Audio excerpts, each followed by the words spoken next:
And the title of this is The Version of You That Had Dreams is Watching What You're Settling For. But today's about reflection and not about targets, not about your pipeline, but it's about you on a personal level.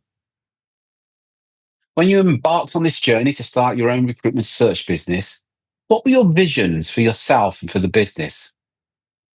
Was it around freedom, finance, maybe greater finances, but less hours invested? There's always a compelling vision at the beginning. You don't just launch a business, you are crafting or fulfilling your life. But here's what I want brutal honesty is you look at where you are today, and I want you to be brutally honest. Does your current business structure mirror that original vision? Or has it morphed into something that requires more than you've ever planned? That original version of you that was once brimming with dreams and aspirations, and it's still there, but now it's observing quietly because it knows at some level you've settled for what is okay.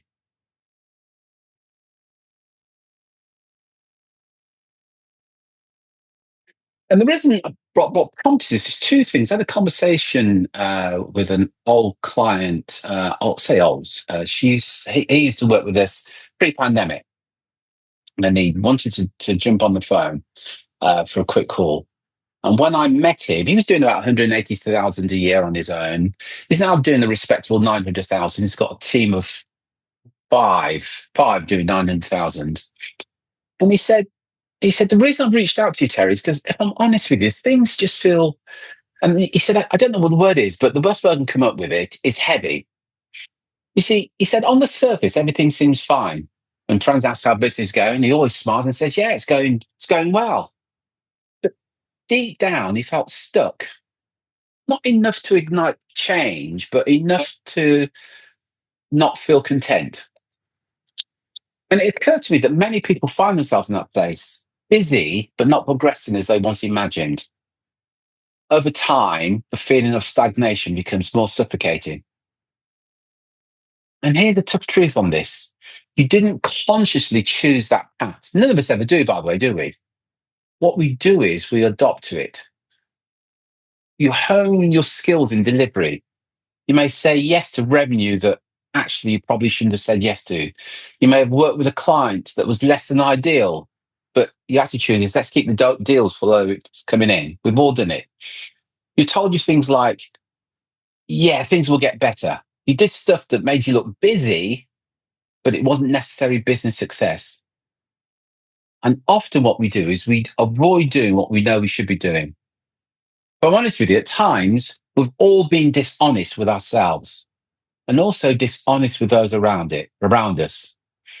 And deep down, we know that we're being dishonest. And gradually, without realizing it, you've constructed a business that leans on you as the owner more than anticipated. I want to be clear about this. You're not failing.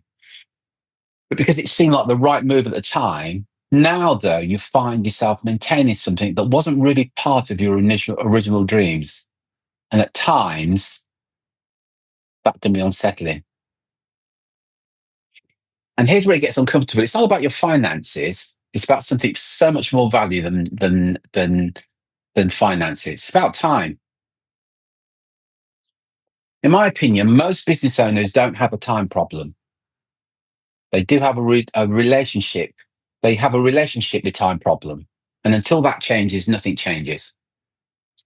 We've all been there when you've worked 12, 14-hour days. And at the end of it, you think, gone nowhere. But time only compounds. The right activities in the right sequence consistently. And we talk about this all the time. Everything else creates motion. I'll take a break next week. When things get quieter next quarter, I'll regain control when we expand the team. But time exposes your structure. If your business only works when you're pushing, there's a problem there. That's not bad luck, that's design. Time doesn't break a business, it exposes it. Consider this. Let's say that you're 50 years old right now. And by the way, you can do the calculation for whatever age you are right now. And you've said, right, I'm going to retire at 65. So you've now told yourself, I've got time. Hell, I've got 15 years to figure this out. 15 years to become who I said I would be. But that belief is built on something really fragile. And it's one of the fragile things is that the assumption that your health is going to hold, that life is going to stay predictable, that nothing's going to interrupt that 15-year plan. And do the numbers for wherever you are now, how many years it is for you now. Then do this. Let's say that you pay yourself monthly. So if you're 50 years old today, 15 years from now, you pay yourself monthly, you've got 180 paydays. Doesn't seem so long now, does it? That's it. Not years, not decades. 180 chances to move your life forward. By this time next year, you've got 168 paydays. And the year after that, 156. No drama, no warning, just gone. On the uncomfortable truth, you won't suddenly become disciplined on payday 140 or 150. You won't magically fix everything later. You're building your future right now with what you do. You're slowly running it down. Time doesn't pause while you think about it. So the real question is, have you got time? How many more chances are you willing to waste before you start treating them like it matters? I've been in the same position. And I'm going to share something with you very personal, some of you know about. On the warm spring morning in April 2024, I went for a regular checkup that I've been doing for the last 17 years. 7 days after that checkup, I received news that I had prostate cancer, that it spread to other parts of my body and I could not be cured. I have no symptoms whatsoever.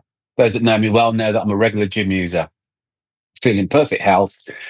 Needless to say, getting that news was like a punch in the gut. Suddenly my questions changed from, how do I grow this, to, what have I built? And will it last? Times less abstract and far more pressing, I pondered, if I stepped away from this business, what would happen? The answer was clear. Too much of it depended on me. Of course, you think about your family. Sandra, I've got 3 boys. And I had to ask myself, am I present for them right now? Or am I simply physically there, but still entangled in the business? And it's easy to say, we've all done it, I'm sure, yeah, but I'm doing this for my family. But when the business drains your time, your energy, and your focus, you've got to question what that promise really is.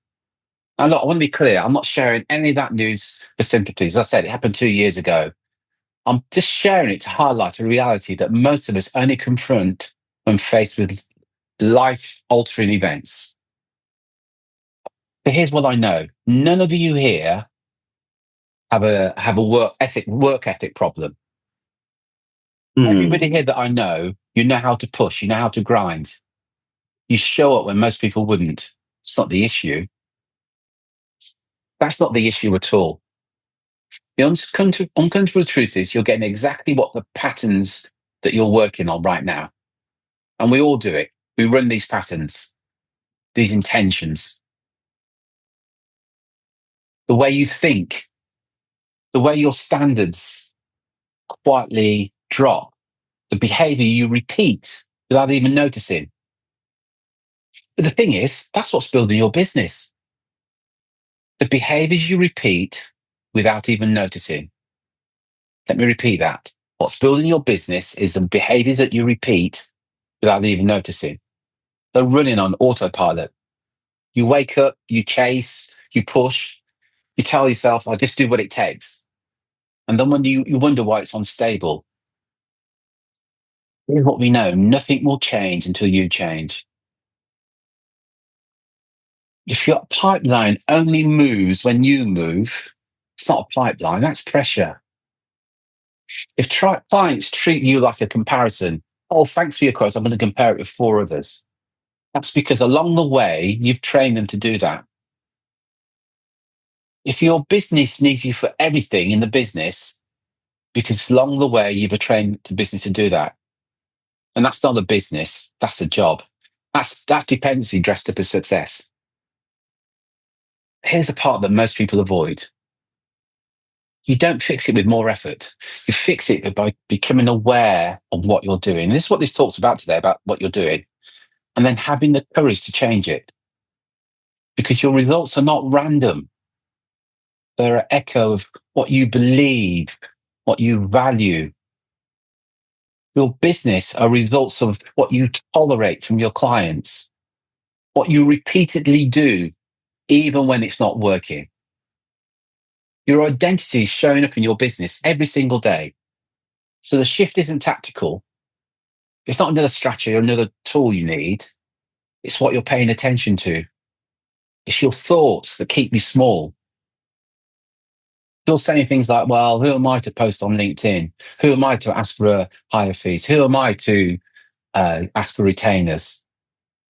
All that's happening there are your thoughts. Because the moment you change what's consistent, your results will have no choice but to follow.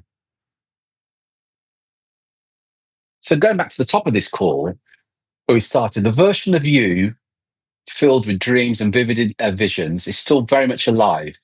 It's watching keenly what you're settling for right now. It senses that you're generally building something meaningful, but at times you're settling for what's comfortable. So I ask you, are you crafting the business that you once imagined? Or have you become the expert in managing a reality that you never intended to create? Because once you acknowledge that truth, you can't unsee it. I think it's a good thing. And that understanding can be the catalyst for taking charge of your future.